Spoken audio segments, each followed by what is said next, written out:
Nous sommes de retour en plateau pour nous entretenir avec notre deuxième invité, Landry Angelo Adelako, juriste de formation et un des 5 béninois juristes ayant déposé un recours au niveau de la Commission africaine des droits de l'homme contre le code électoral. Monsieur Adelako, bonjour. Bonjour, monsieur le journaliste. Monsieur l'Actu Matin. Alors, vous avez déposé, dois-je le rappeler, un recours contre le test électoral devant les 7 sages, ça commence déjà par le Bénin, qui ne vous ont pas donné raison. Apparemment, vous n'êtes pas satisfait. Vous allez un cran un peu plus haut. Pourquoi ?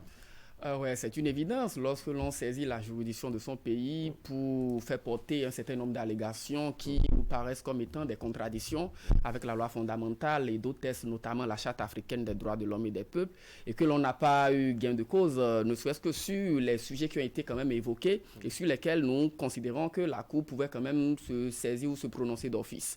Il va de soi que l'on puisse aller à un niveau un peu plus supérieur, bien sûr, conformément aux prérogatives qui nous sont reconnues en tant que citoyens béninois par l'État du Bénin, parce que c'est l'État qui reconnaît à ses citoyens la possibilité là de saisir les juridictions supranationales, notamment en l'espèce la Commission africaine des droits de l'homme et des peuples. Et donc pour nous, entre autres objectifs, c'est d'abord attirer l'attention de nos gouvernants, de ceux-là qui nous dirigent depuis un certain nombre d'années, et aussi de la communauté internationale sur un certain nombre de faits qui pourraient quand même mettre en difficulté la paix, la cohésion et l'harmonie dans notre pays. Donc voilà un peu les éléments essentiels. C'est ça. Avant d'en arriver au fond, je veux bien comprendre pourquoi est-ce que la position de la Cour constitutionnelle vous a laissé sur votre faim. C'est une évidence. Lorsqu'on saisit une juridiction pareille, ce n'est pas parce que l'on a besoin quand même de jouer au spectacle, c'est parce que l'on a relevé pour nous d'autres quelques éléments qui nous paraissent un peu contradictoires avec la loi constitutionnelle. Donc c'est cela. Donc quand la Cour, dans son raisonnement, vient à faire ce qu'on a considéré ou ce qui est un revirement jurisprudentiel, notamment en ce qui concerne la définition du parrainage, tout le monde l'a vécu avec nous et on considère qu'on peut estimer qu'en droit c'est une évolution, mais c'est une évolution qui inquiète quand on considère que le juge constitutionnel devait avoir quand même et dans sa ligne de mire les questions de protection des droits fondamentaux et aussi anticiper sur d'éventuelles violations ou encore violences électorales. Donc pour nous, il va de soi qu'on ne soit pas d'accord, qu'on ne soit pas satisfait, mais vous savez, dans un cadre républicain comme le nôtre, quand vous n'êtes pas satisfait, il y a quand même des mécanismes qui sont à votre portée. Donc c'est ce que nous sommes en train de faire, un bon démocrate, un bon républicain. Et désormais, donc vos actions vont au-delà des frontières nationales, toujours pour les mêmes griefs.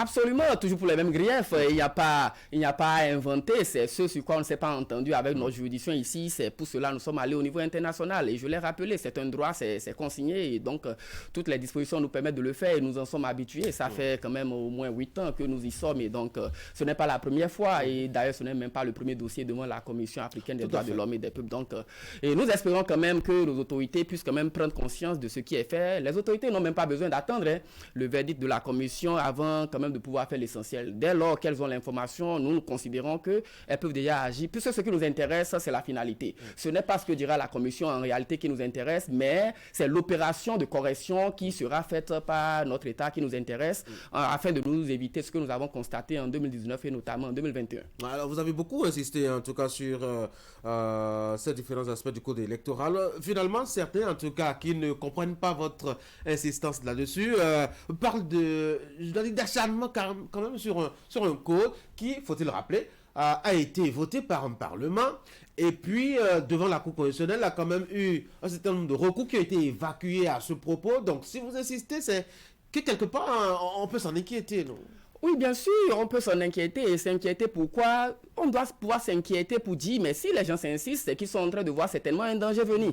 Le danger que nous voyons venir, c'est qu'on ne peut pas vivre les événements de 2019, on ne peut pas vivre les événements de 2021, on ne peut pas connaître l'histoire de la Côte d'Ivoire, on ne peut pas connaître l'histoire du Togo ou encore d'autres pays. Est-ce que vous ne faites pas un peu dans, je dois dire, l'alarmisme à la limite pour inquiéter alors même que les choses sont relativement calme. Non, nous ne sommes pas alarmistes de nature, nous sommes toujours optimistes, mais vous savez, et lorsque vous avez été mordu par le serpent et que vous voyez un ver de terre, il va de soi que vous puissiez être sur vos gardes. On a vu ici, ce que les gens ne comprennent pas, et c'est cela d'ailleurs qui fonde un peu ce que vous avez appelé un griffe acharnement, c'est que dans un pays, dans un État, tout est conditionné par les élections. Puisque l'État, d'abord, c'est la gestion de l'État. La gestion de l'État, ce sont les modalités d'accession au pouvoir, de conquête et de gestion du pouvoir.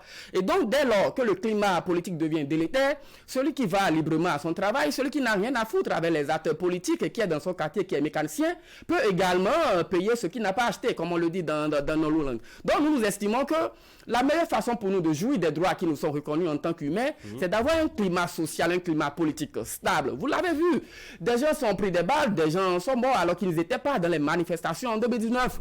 D'autres n'ont pas pu, d'autres étaient dans leur maison en 2021 lorsque les balles ont traversé les maisons pour aller les achever. Donc, c'est pour vous dire qu'aujourd'hui, les gens pensent que c'est une question des acteurs politiques. Non, on n'a pas intérêt à mettre le pays sur une question, je dirais, sur la lettre rouge, mais il est important, quand on arrive à faire le lien, il faut pouvoir faire le lien. C'est une analyse superficielle de croire qu'on n'a pas que faire des questions de code électoral, parce que ce qui fonde notre existence et ce qui fonde peut-être notre bien-être dans la société, en réalité, d'abord, c'est comment les gouvernants se choisissent. Et si on n'arrive pas à s'entendre sur ce volet-là, vous allez voir celui qui a l'habitude d'aller chercher les petites filles au quartier, qui pense qu'il est heureux, il ne pourra même pas bouger, ou bien c'est en allant qu'il recevra une balle. Donc, c'est pour éviter tout cela que nous sommes obligés d'attirer davantage l'attention, et nous espérons que les autorités vont faire ce que nous demandons pour que l'histoire ne nous donne pas raison. On a l'impression que vous faites beaucoup de bruit, en tout cas autour de cette affaire, surtout quand on voit un peu le succès qu'a connu d'autres recours que vous aviez formulés devant la même instance par le passé. Est-ce que vous pensez véritablement qu'une décision au niveau de la commission ou même au niveau de la Cour elle-même pourrait influencer peut-être le comportement des hommes politiques à Cotonou? Oh non, nous pensons bien sûr que même déjà avec l'action qui a été posée, le comportement des hommes politiques est déjà influencé. Nous avons souvent des retours, vous savez, même si on ne va pas à l'international, nous savons, peut-être pour cette émission, les gens vont vous appeler après pour vous dire, voilà, vous avez encore accepté ce monsieur-là sur votre plateau. C'est pour vous dire que les autorités nous suivent également et elles comprennent que ce que nous dénonçons, en réalité, sont des contributions pour l'amélioration de leur politique. Et donc, aujourd'hui, en allant à l'international, elles sont gênées. Elles sont gênées et c'est pour cela que je dis, elles peuvent déjà essayer de faire le nécessaire. Le plus important, c'est le nécessaire. Nous allons continuer à jouer notre rôle parce que le rôle du citoyen également en société, c'est cela. Il faut des citoyens actifs, il faut des citoyens qui veillent, qui suivent les politiques publiques et qui arrivent à interroger les autorités sur un certain nombre d'éléments. Donc, c'est ce que nous faisons. Ce sont des mécanismes. Nos autorités, nous le pensons, doivent être contentes de ce que nous sommes en train de faire parce que ne sert à rien de ratifier, de prendre des engagements et que vos citoyens ne puissent pas quand même explorer les mécanismes que vous avez mis à leur disposition. Alors, pour évoquer un autre sujet, vous avez quand même déposé un recours, notamment concernant la période du Covid et la façon dont on a en tout cas traité un certain nombre de personnes qui ne sont pas des citoyens du Bénin. Et jusque-là, ce n'est pas encore évacué. Là, maintenant, nous sommes à 2 ans des élections, sinon moins de 2 ans des élections, vous déposez un recours. Est-ce que c'est évident que quelqu'un puisse vous parler à ce propos-là avant qu'on aille aux élections? Ouais, nous le disons, vous avez rappelé le recours devant la Cour africaine des droits de l'homme et des peuples, entre autres recours, bien sûr. Oui, c'est vrai que selon la procédure, ça peut prendre du temps. Même ce dont nous parlons aujourd'hui, c'est une plainte qui a été déposée le 20 juin. Donc nous sommes à 3 mois. C'est parce que c'est au mois d'août, le 12 août, que la commission nous a notifié qu'elle envoie l'affaire à l'État béninois. Donc l'État est déjà saisi, donc l'AJT, l'agent judiciaire du Trésor, aura le privilège de répondre. Non, c'est ce que nous sommes en train de dire. Nous savons très bien que la procédure, elle est longue, mais nous disons que le plus important pour nous, c'est d'attirer l'attention des autorités, puisque ce sont les autorités qui ont les prérogatives d'agir. Donc les autorités aujourd'hui, ce que nous souhaitons, c'est qu'elles n'attendent pas. Elle n'attend même pas l'avis ou les recommandations de la commission avant d'agir. Il faut qu'elle opère. C'est le plus important. Et j'ai dit, nous n'avons pas une satisfaction particulière en disant que nous avons gagné devant telle juridiction ou pas. La satisfaction qui nous incombe et que nous recherchons, c'est l'amélioration de ce que nous sommes en train de dénoncer. Donc les autorités peuvent le faire même en attendant. Alors vous avez 2 autres dossiers, notamment devant toujours cette commission-là. Un dossier concernant l'affaire de Golf TV, c'est ça? Oui. Un autre concernant la nomination de ministres et conseillers. Là aussi, ça dort. Là aussi, ça attend. Et vous donnez beaucoup de travail à cette commission. Oui, vous savez, il ne sert à rien de mettre en place, comme je le disais, des mécanismes où les gens travaillent, les gens sont payés et que les gens n'aient pas du boulot. C'est en travaillant que les gens, eux aussi, ils apprennent. Nous aussi, c'est en les saisissant que nous continuons à nous améliorer, à apprendre et à nous renforcer nos capacités.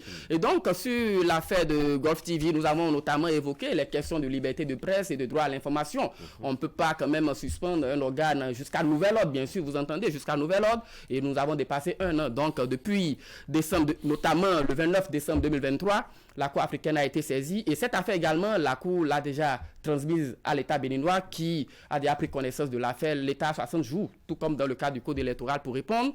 Et actuellement, le dossier qui est aussi en cours, c'est concernant les ministres conseillers. On avait saisi également la Cour constitutionnelle qui a estimé que nous n'avions pas raison. Donc, nous avons estimé qu'il fallait encore poursuivre. Et donc, il y a aussi ce dossier-là pour demander, bien sûr, l'avis, la lecture juridique des experts de la Commission africaine des droits de l'homme et des peuples. Pourquoi? Parce que, vous savez, dans l'opinion, il se suffit que les juridictions béninoises paraissent ou semblent être dépendantes du pouvoir politique. Et donc, il faut, dans ces conditions-là, donner quand même le privilège à chacun ou encore redorer le blason de nos autorités en allant devant les juridictions au niveau international où, dès que ces juridictions-là vont dire que c'est conforme à ce que le Bénin fait, alors je pense que les autorités doivent pouvoir prendre ça et publier la décision sur la page de la présidente de la République pour montrer que les juridictions béninoises sont indépendantes. Voilà le travail que nous faisons. Landry Angelo Adelakou, merci d'être venu. C'est moi. Je rappelle que vous êtes juriste, hein, vous êtes membre de ces 5 Béninois juristes ayant déposé un recours au niveau donc, de la Commission africaine des droits de l'homme contre le code électoral qui a été voté il y a quelques mois et promulgué par le président de la République. Bonne journée à vous. Mesdames et messieurs, on va marquer une pause, le temps d'installer nos débatteurs.